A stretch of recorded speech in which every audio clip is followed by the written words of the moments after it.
Chapter 8. In Transit. The 8th chapter is exceedingly brief, and relates that Gibbons, the amateur naturalist of the district, while lying out on the spacious open downs without a soul within a couple of miles of him, as he thought, and almost dozing, heard close to him the sound as of a man coughing, sneezing, and then swearing savagely to himself, and looking, beheld nothing. Yet the voice was indisputable. It continued to swear with that breadth and variety that distinguishes the swearing of a cultivated man. It grew to a climax, diminished again, and died away in the distance, going as it seemed to him in the direction of Adderdean. It lifted to a spasmodic sneeze and ended. Gibbons had heard nothing of the morning's occurrences, but the phenomenon was so striking and disturbing that his philosophical tranquillity vanished. He got up hastily, and hurried down the steepness of the hill towards the village as fast as he could go. Chapter 9. Mr. Thomas Marvel. You must picture Mr. Thomas Marvel as a person of copious, flexible visage, a nose of cylindrical protrusion, a liquorish, ample, fluctuating mouth, and a beard of bristling eccentricity. His figure inclined to embonpoint. His short limbs accentuated this inclination. He wore a furry silk hat, and the frequent substitution of twine and shoelaces for buttons, apparent at critical points of his costume, marked a man essentially bachelor. Mr. Thomas Marvel was sitting with his feet in a ditch by the roadside over the down towards Adderdean, about a mile and a half out of Iping. His feet, save for socks of irregular openwork, were bare, his big toes were broad, and pricked like the ears of a watchful dog. In a leisurely manner he did everything in a leisurely manner he was contemplating trying on a pair of boots. They were the soundest boots he had come across for a long time, but too large for him, whereas the ones he had were, in dry weather, a very comfortable fit, but too thin-soled for damp. Mr. Marvel hated roomy shoes, but then he hated damp. He had never properly thought out which he hated most, and it was a pleasant day, and there was nothing better to do.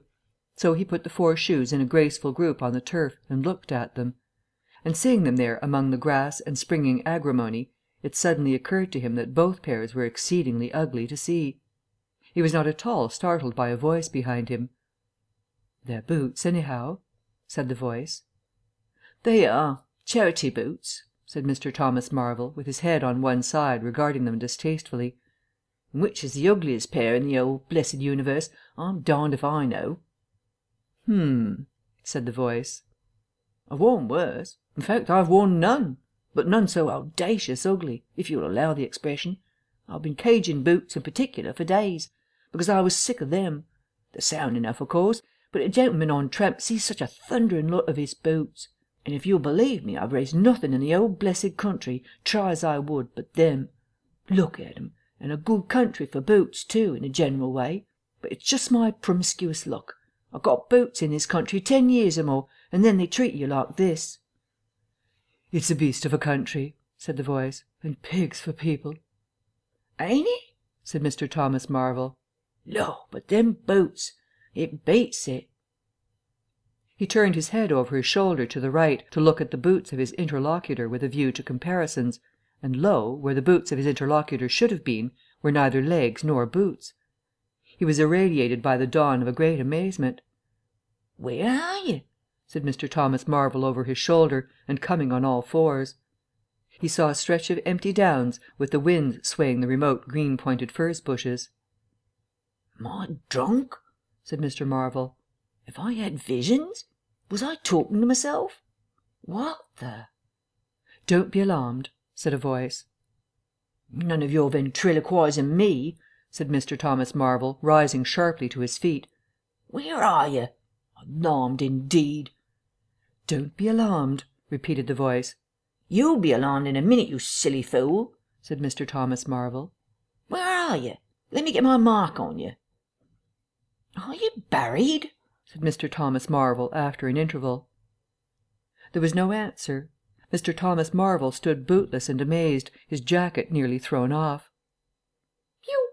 said a peewit very remote. "Peewit, indeed," said Mr. Thomas Marvel. "This ain't no time for foolery." The down was desolate, east and west, north and south. The road with its shallow ditches and white bordering stakes ran smooth and empty north and south, and save for that peewit, the blue sky was empty too. "So help me," said Mr. Thomas Marvel, shuffling his coat on to his shoulders again. "It's the drink. I might ha' known." "It's not the drink," said the voice. "You keep your nerves steady." "Ow!" said Mr. Marvel, and his face grew white amidst its patches. "It's the drink," his lips repeated noiselessly. He remained staring about him, rotating slowly backwards. "I could have swore I heard a voice," he whispered. "Of course you did." "It's there again," said Mr. Marvel, closing his eyes and clasping his hand on his brow with a tragic gesture.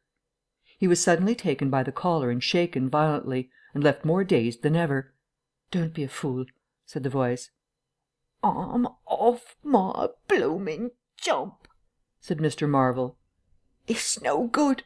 It's fretting about them blasted boots. I'm off my blessed blooming jump. Or it's spirits." "Neither one nor the other," said the voice. "Listen." "Jump," said Mr. Marvel. "1 minute," said the voice, penetratingly, tremulous with self-control. "Well?" said Mr. Thomas Marvel, with a strange feeling of having been dug in the chest by a finger. "You think I'm just imagination? Just imagination?" "What else can you be?" said Mr. Thomas Marvel, rubbing the back of his neck. "Very well," said the voice, in a tone of relief. "Then I'm going to throw flints at you till you think differently." "But where are you?" The voice made no answer. Whiz came a flint, apparently out of the air, and missed Mr. Marvel's shoulder by a hair's breadth. Mr. Marvel, turning, saw a flint jerk up into the air, trace a complicated path, hang for a moment, and then fling at his feet with almost invisible rapidity. He was too amazed to dodge. Whiz it came, and ricocheted from a bare toe into the ditch. Mr. Thomas Marvel jumped a foot and howled aloud. Then he started to run, tripped over an unseen obstacle, and came head over heels into a sitting position. "Now," said the voice, as a third stone curved upward and hung in the air above the tramp. "Am I imagination?" Mr. Marvel, by way of reply, struggled to his feet, and was immediately rolled over again. He lay quiet for a moment. "If you struggle any more," said the voice, "I shall throw the flint at your head." "It's a fair do," said Mr. Thomas Marvel, sitting up, taking his wounded toe in hand, and fixing his eye on the third missile. "I don't understand it. Stones flinging themselves. Stones talking. Put yourself down. Rot away. I'm done." The third flint fell. "It's very simple," said the voice. "I'm an invisible man." "Tell us something I don't know," said Mr. Marvel, gasping with pain. "Where you vid? How you do it? I don't know. I'm beat." "That's all," said the voice. "I'm invisible. That's what I want you to understand." "Anyone could see that. There's no need for you to be so confounded impatient, mister. Now then, give us a notion. How are you hid?" "I'm invisible. That's the great point. And what I want you to understand is this." "But whereabouts?" interrupted Mr. Marvel. "Here, 6 yards in front of you." "Oh, come, I ain't blind. You'll be telling me next you're just thin air. I'm not one of your ignorant tramps." "Yes, I am. Thin air. You're looking through me." "What? Ain't there any stuff, do you? Vox it... what is it? Jabber? Is that it?" "I am just a human being, solid, needing food and drink, needing covering too. But I'm invisible. You see? Invisible. Simple idea. Invisible." "What? Real like?" "Yes, real." "Let's have a hand of you," said Marvel. "If you are real. You won't be so darn out of the way like, then... Law!" he said. "How you made me jump, gripping me like that." He felt the hand that had closed round his wrist with his disengaged fingers, and his fingers went timorously up the arm, patted a muscular chest, and explored a bearded face. Marvel's face was astonishment. "I'm dashed," he said. "If this don't beat cockfighting. Most remarkable. And there I can see a rabbit clean through you, half a mile away. Not a bit of you visible. Except..." He scrutinized the apparently empty space keenly. "You haven't been eating bread and cheese?" he asked, holding the invisible arm. "You're quite right, and it's not quite assimilated into the system." "Ah," said Mr. Marvel. "Sort of ghostly, though." "Of course all this isn't half so wonderful as you think." "It's quite wonderful enough for my modest wants. said Mr. Thomas Marvel. "How d'ye manage it? How the deuce is it done?" "It's too long a story, and besides—" "I tell you, the whole business fairly beats me," said Mr. Marvel. "What I want to say at present is this. I need help. I have come to that. I came upon you suddenly. I was wandering, mad with rage, naked, impotent. I could have murdered. And I saw you." "Lord!" said Mr. Marvel. "I came up behind you, hesitated, went on." Mr. Marvel's expression was eloquent. "Then stopped. 'Here,' I said, 'is an outcast like myself. This is the man for me.' So I turned back and came to you. You. And—" "Lord!" said Mr. Marvel. "But I'm all in a tizzy. May I ask, how is it, and what you may be requiring in the way of help? Invisible!" "I want you to help me get clothes and shelter and then with other things. I've left them long enough. If you won't, well, but you will, must." "Look here," said Mr. Marvel. "I'm too flabbergasted. Don't knock me about any more, and leave me go. I must get steady a bit, and you've pretty near broken my toe. It's all so unreasonable. Empty downs, empty sky, nothing visible for miles except the bosom of nature, and then comes a voice out of heaven, and stones, and a fist. Lord!" "Pull yourself together," said the voice, "for you have to do the job I've chosen for you." Mr. Marvel blew out his cheeks, and his eyes were round. "I've chosen you," said the voice. "You are the only man, except some of those fools down there, who knows there is such a thing as an invisible man. You have to be my helper. Help me, and I will do great things for you. An invisible man is a man of power." He stopped for a moment to sneeze violently. "But if you betray me," he said, "if you fail to do as I direct you—" He paused and tapped Mr. Marvel's shoulder smartly. Mr. Marvel gave a yelp of terror at the touch. "Well, I don't want to betray you," said Mr. Marvel, edging away from the direction of the fingers. "Don't you go a-thinking that, whatever you do. All I want to do is to help you. Just tell me what I got to do. Lord, whatever you want done, that I'm most willing to do." Chapter 10. Mr. Marvel's Visit to Iping. After the first gusty panic had spent itself, Iping became argumentative.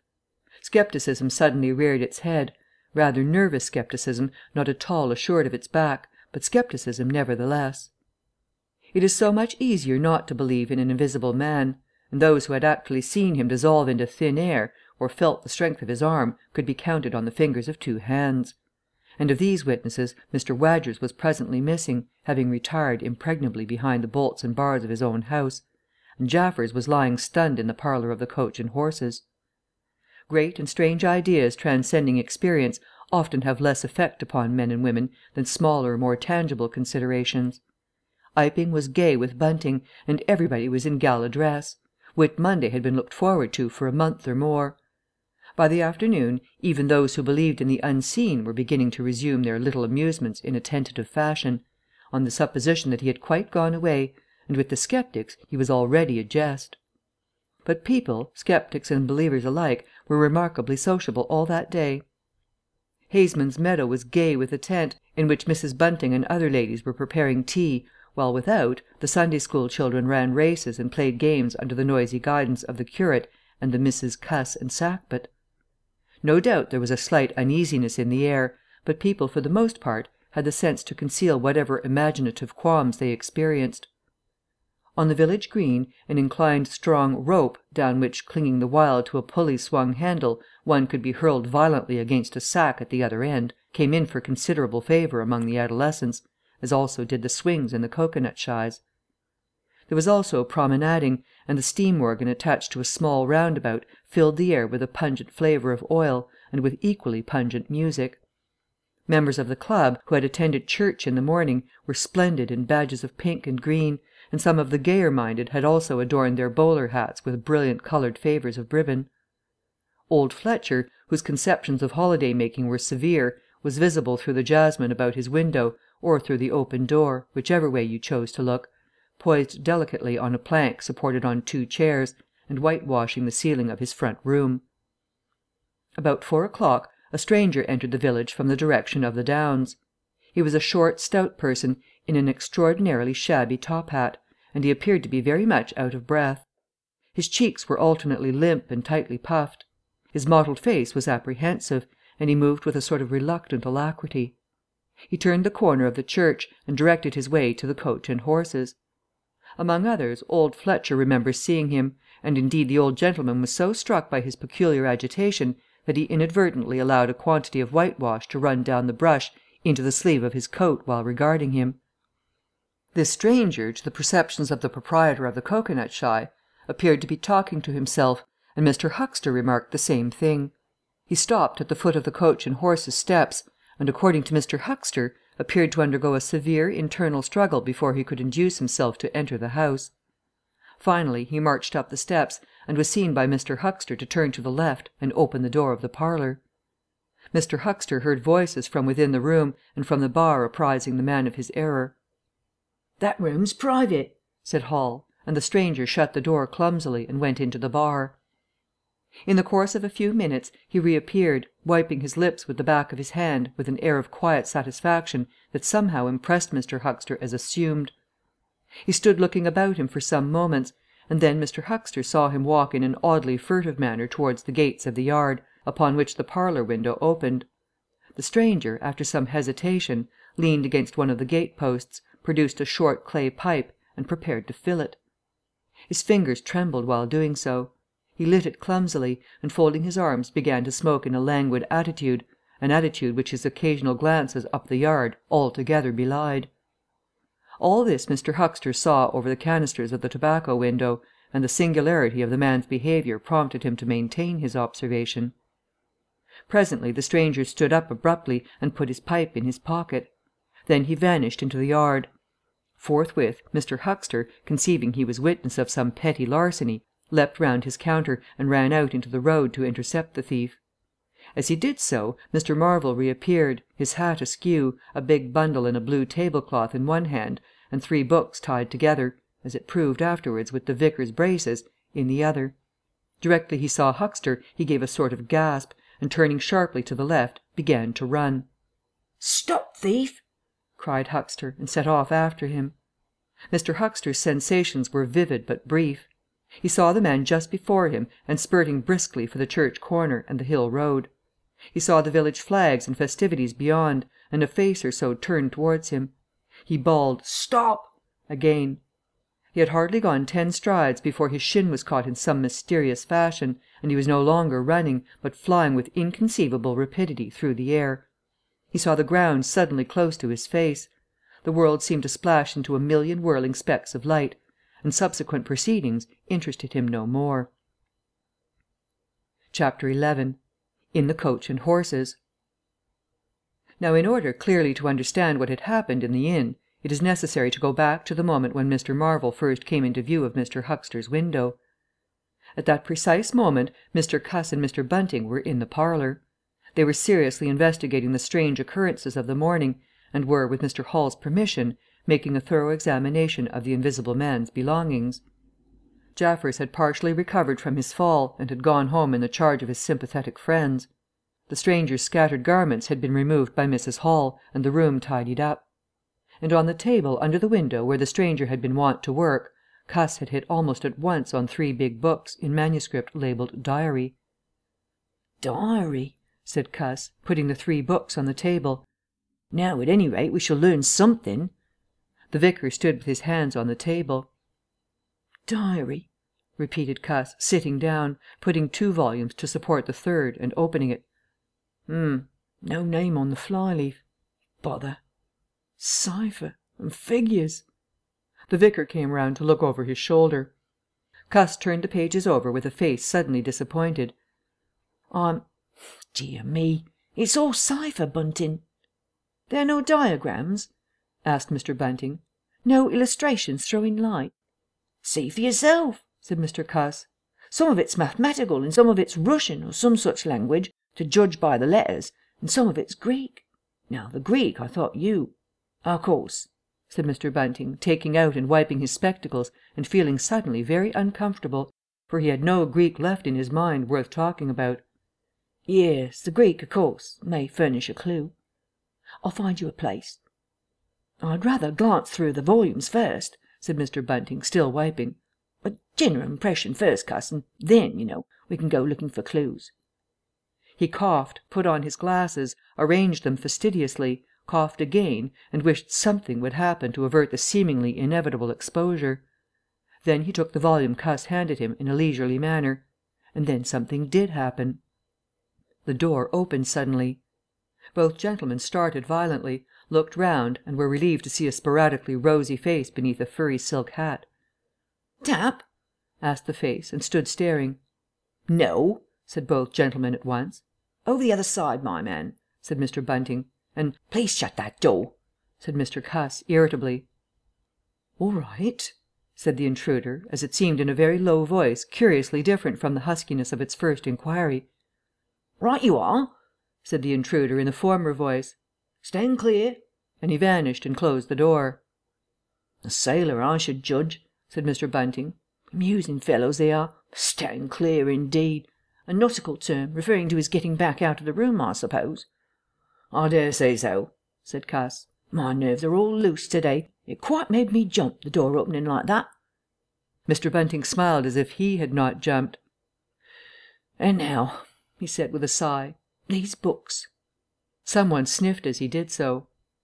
"One thing is indisputable," said Bunting, drawing up a chair next to that of Cuss. "There certainly have been very strange things happening in Iping during the last few days. Very strange. I cannot, of course, believe in this absurd invisibility story." "It's incredible," said Cuss. "Incredible. But the fact remains that I certainly saw right down his sleeve." "But did you? Are you sure? Suppose a mirror, for instance. Hallucinations are so easily produced. I don't know if you've ever seen a really good conjurer." "I won't argue again," said Cuss. "We've thrashed that out, Bunting, and just now there's these books. Here's some of what I take to be Greek. Greek letters, certainly." He pointed to the middle of the page. Mr. Bunting flushed slightly and brought his face nearer, apparently finding some difficulty with his glasses. Suddenly he became aware of a strange feeling at the nape of his neck. He tried to raise his head, and encountered an immovable resistance. The feeling was a curious pressure, the grip of a heavy, firm hand, and it bore his chin irresistibly to the table. "Don't move, little men," whispered a voice, "or I'll brain you both." He looked into the face of Cuss, close to his own, and each saw a horrified reflection of his own sickly astonishment. "I'm sorry to handle you so roughly," said the voice, "but it's unavoidable." "Since when did you learn to pry into an investigator's private memoranda?" said the voice, and two chins struck the table simultaneously, and two sets of teeth rattled. "Since when did you learn to invade the private rooms of a man in misfortune?" And the concussion was repeated. "Where have they put my clothes?" "Listen," said the voice. "The windows are fastened, and I've taken the key out of the door. I'm a fairly strong man, and I have the poker handy, besides being invisible. There's not the slightest doubt that I could kill you both and get away quite easily if I wanted to. Do you understand? Very well. If I let you go, will you promise not to try any nonsense and do what I tell you?" The vicar and the doctor looked at one another, and the doctor pulled a face. "Yes," said Mr. Bunting, and the doctor repeated it. Then the pressure on the necks relaxed, and the doctor and the vicar sat up, both very red in the face and wriggling their heads. "Please keep sitting where you are," said the invisible man. "Here's the poker, you see." "When I came into this room," continued the invisible man, after presenting the poker to the tip of the nose of each of his visitors, "I did not expect to find it occupied, and I expected to find, in addition to my books and memoranda, an outfit of clothing. Where is it? No, don't rise. I can see it's gone. Now, just at present, though the days are quite warm enough for an invisible man to run about stark, the evenings are quite chilly. I want clothing and other accommodation, and I must also have those 3 books." End of chapters 8 through 11.